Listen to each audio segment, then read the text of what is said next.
Ang atong unang pagbasa ning letter of James chapter 5 gihisgot og mga sugo ni Hesus nga mao'y atong gibasihan, usas gibasihan sa atong mga sakramento, labi na ang sakramento sa paghilog sa masakiton o kining sakramento sa pagkumpisal. Niya matod pa diri, ang hilog sa masakiton makaayo niya og makapasaylo sa sala. Niya ningon diri pag sugiray kamo sa inyong mga sala. Niya ikaduha, ikatulo nga kamatuoran nga makuha nato dinhi kining pag-ampo nato ngadtos Ginoo, paagi natong pag-ampo nga magpatabang tas mga santos. Mao nang dunay mga ribulto sa mga santos nga atong pistahan, kay nag-ampo tas Ginoo pinaagi kanila. Kay matod pa sab dinhi, ang pag-ampo sa mga taong matarong epektibo kayo, donggon Dios Ginoo. So mag-anam tag kamatarong, mag-anam sad ka-epektibo ang atong pag-ampo nga bisag mamatay ng atong lawas sa Manilang San Roque, San Vicente Ferrer, sa Mahal nga Birhen Maria, ug atong sangpiton sila mo ipikto gihapon. Kay matod pa diri si Elias nga matarong kayo nga suod kay Ginoo tungod sa iyang kinasingkasing nga pagkamaampuon, niingon siya sa Ginoo, ayaw pauwan na, tulo ka tuig og tunga, wasad mo uwan. Pag human ingon na sad siya, mura mag-init na kayo Lord, pauwan na, bunok sang uwan. Kita ni ampo ta nga pinaagi sa Mahal nga Birhen, ingon ta may nantagtagaan na tag-uwan. Bagyo dayon. Ayan na, ni uwan na. Ang Mahal nga Birhen o ang San Vicente Ferrer o ang ubang mga santos nga atong gilauman, maoy nisangpit niini on behalf nato. So ang kuan di ay ang kamatuoran nagtug-an nga kun magtinarong ta sa atong kinabuhi ug mosunod ta sa mga sugo sa Ginoo aron mahimo tang matarong, naay daghang nindot nga mahitabo sa atong kinabuhi. Naay daghang mga maayong butang nga mahitabo kanato. Igilingay mong tupad ina maayo ka nga tao? Maayo ka o dautan? Kay og dautan ganita, bisag unsaon pa natog ampo, maglisod gyud og katuman ang atong giampo, basta dautan ta. O kinsa maning dautan nga tao, kanang daghag sala. Daghag sala ba? Bisan pag unsaon imong pakita sa imong kaugalingon dias publiko nga buutan ka, matinabangon ka, nga kunuhay kugihan ka, pero naa kay sala nga gimintin nga di gyud nimo biyaan, di gyud mahitabo nga mahimo kang maayong tao sa matas Ginoo. Ikaduhang lingi sa imong tupad ing unsa may sala nga dili nimo gyud biyaan. Naisala diha nga di gid nimo biyaan. Usahay ato paganing dipinsahan, ato paganing i-justify. Sa magud anang wa na ka magtagad, wa na mo magtingog sa imong igsuon tungod kay giaway ka. Nya sige kag balik-balik og tingog niya, di jud ka tinggan. Nya di na sa ka mo tingog. Awa na, patay ka diha. No. Pareha nang buwagan nimo imong bana o imong asawa kay nangabit niya karon nagpuyo-puyo na sa kaglaing tao, nag-iisip nimong asawa o imong bana kunuhay pero wa na mo'y kasal kay kasal man kasuna niya mingon dayon ka mosabot rang Ginoo pa diri kay wa man sa tuy ayong tawhana nasayop man kog pili ato niya karon sakto naman niya akong gipili o lagi sakto na lagi pero niya wa mo'y sala wa mo'y kasal sige mamog dog. Oh, saman. Niya magsige pa yung kag simba. Si kag simba. hangyo kas Ginoo. Unsaon pagkahimo nga naa man ang sala? Mao na siya. Mo na ang paghilog, ang pagkumpisal, ang pag-inampuay nato, pagtinambagay, pagsinugiray, makatabang ni para pagwagtang sa sala. Mabitan na ka ng mga hardened sinners, sama anang magdumot, magpuyo-puyo, mangabit, magkorupsyon.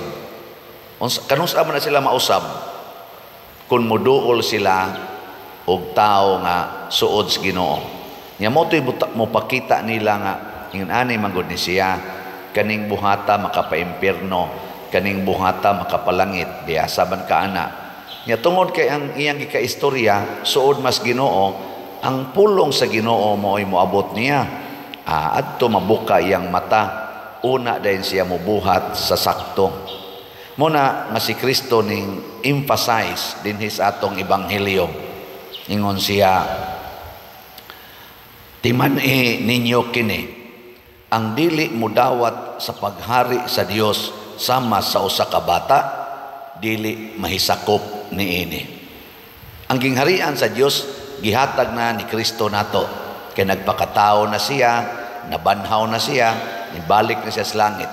So the kingdom of God is already in our midst. Pero kinsa may makasulod niini, dili lang ang magpabunyag.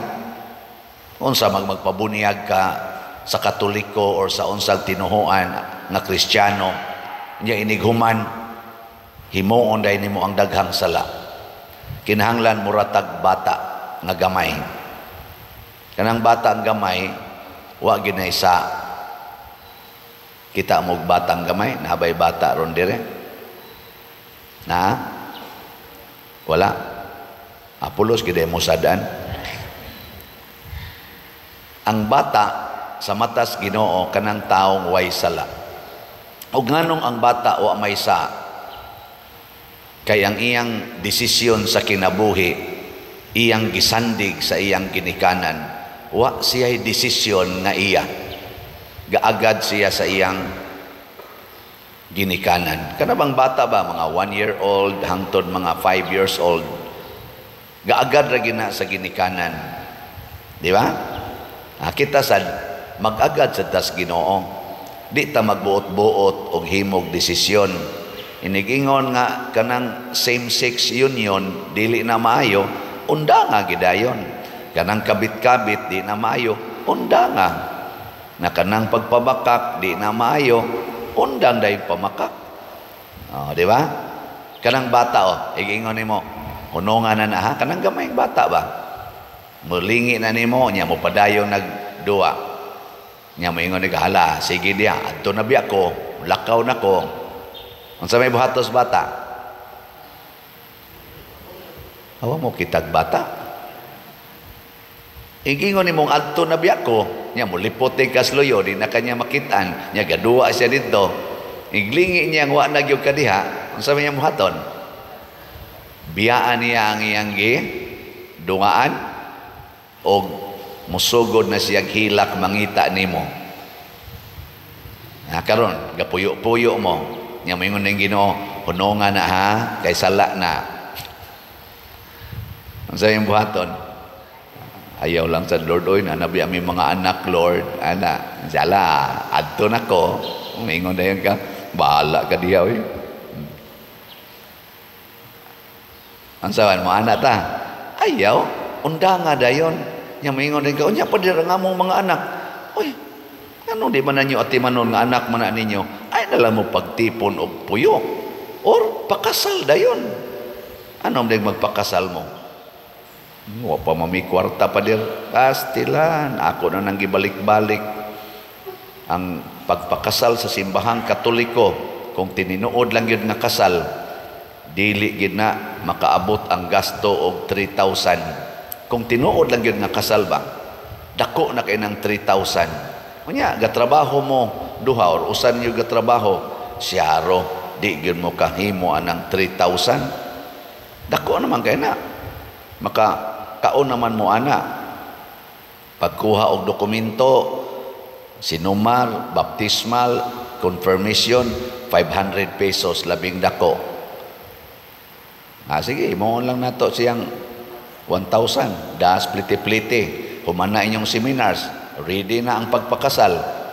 Inigkasal, tagaan imong pari og 1,000. Wa kay Buda, wa tanan. Kadto ra yung kasal. Napay sobra 1,000.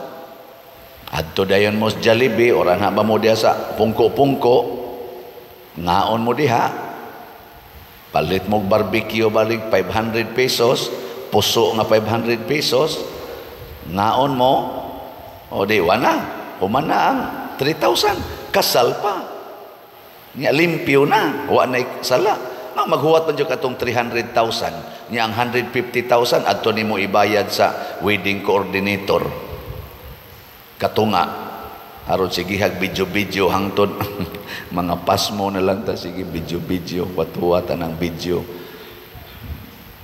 Ang wara ba taga-ig stipend, maura ba hinoy na pasmo? Kato noong nagtagaag dako kayong kuan, dako kayong kwarta, mao hinoy nagpapasmo. Oy, kuan na lang na, paikik-ik-ik. Ayaw, siguro agyod nga wa na kay sala. Og maunay atong pangandoy. Mao na ang mahal nga Birhen Maria. Epektibo kay siya nga instrumentos kaluwasan.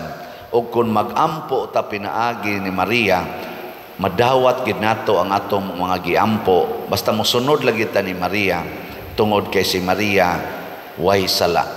Sa mata sa Ginoo murag ang kasing-kasing ni Maria immaculate, way buling, mura siyag bata nga bag-ong na tao. Limpyo kaayo, cute kaayo. Di ba kanang bata nga bag-ong na tao, labi na abot mga 1-year-old, lami kayo hagkan-hagkan, no? Sigtag hawk-hawk. Pulos gyud ta nindot og naong katong 1-year-old patakoto, pero igabot nag 2 years old, musugod nag 2 months gusto, makusian na, mubati ng naong. Pero kanang yung 1-year-old kotob, so daghana mo kiss lagi ana, la ka-cute sa bata. Bisan kong piyanga kay ilong sila, kanindot og ilong. Kay wa pa manggoy sala, pero abot nag 5 years old, 6 years old, mamuak nag mga plato, kusog na kay muduwag internet, datoan na, nibati ng naong. Igabot og 18 anyos, mutubag-tubag na, mukuyog na sa uyab ra basad. Manuyupay kay naong, tuan na, syagit na ka, suko na kay kastanan. Di na maminaw nimo, musuyop na sa imong anak laki, na kagot ng ipon, na di na ginakyot, akyot. Pero kung mintino niya ang iyang pagkamurag bata, magsigi siya og himo og mga butang nga maayo, mangumpisal, magrosaryo, magsigig hinulsol sa mga sala, magsigig paningkamot sa pagpaduol sa Ginoo, magpabilin ang iyang childlike nature, childlike ambience. Muna sa atong tubag sa Salmo, padangata at tubangan kanimo ang akong pagampo sa mag-insenso. Kinsa may nagsulti niini, ang mga taong mahinulsulon sa ilang kasing-kasing, ang mga taong nga santos o kinabuhi. Nya kun ato ning sundon, mahitabo gyud ang nindot kaayong mga butang. Ug unsa may usas atong mga nindot kaayong buluhaton sa kinabuhi, ang paghigugmaay, ang paghinatagay, ang pagtinabangay, dili ang pagsigig gubat, siging away, siging dinautay. Sige, last nga lingi sa imong tupad. Yung na gusto ko sabat masantos ka. Di ba? Nindot ana, sa ato pa, mabuutan unta ka. Mahimo unta kang murag bata, murag mahal nga Birhen Maria. Nya mutubag sa siya nimo, hunungan na ng imong pagkayawanon. Wow, hunong sa ka. Bayari na ng imong utang. Bayad sa ka. Ayaw na pagsigig panglibak. Di na sa ka manglibak.